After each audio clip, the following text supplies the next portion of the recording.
You said something happened when you finished your first draft of your book. What was Yeah. that? Can you share with us? Yeah, it was actually very powerful, and it was a pivotal point in my life. And what happened was, I wrote my first draft. I was still in my marriage, and I might be giving this away, but I was still in my marriage, and I sat there and I said, "This is not my ending."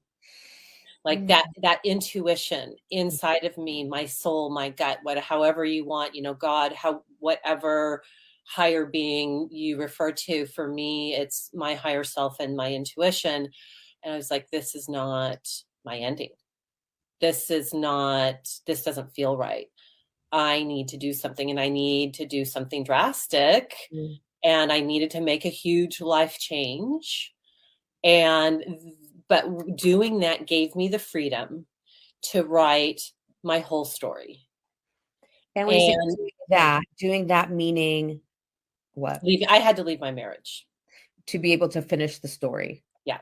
which Because that's I wrote it as like, oh, when we found our way in, and I was like, nothing about this feels right, right? Like, as a coach, coaching, yeah. it's all tapping into, Yes. it's tapping into our knowing, it's tapping into that inner guide or your intuition. It's like, okay. And this was before I even did any coaching, but I've always been a very intuitive person, or I'd like Mhm. to think I was. Clearly, I Sure. wasn't if I I'm was in sure. some of these predicaments, but I was in the process of tapping into more of my intuition at the time, or listening to it.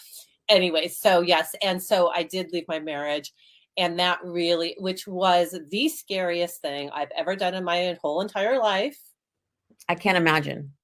And, but it's also been the most freeing.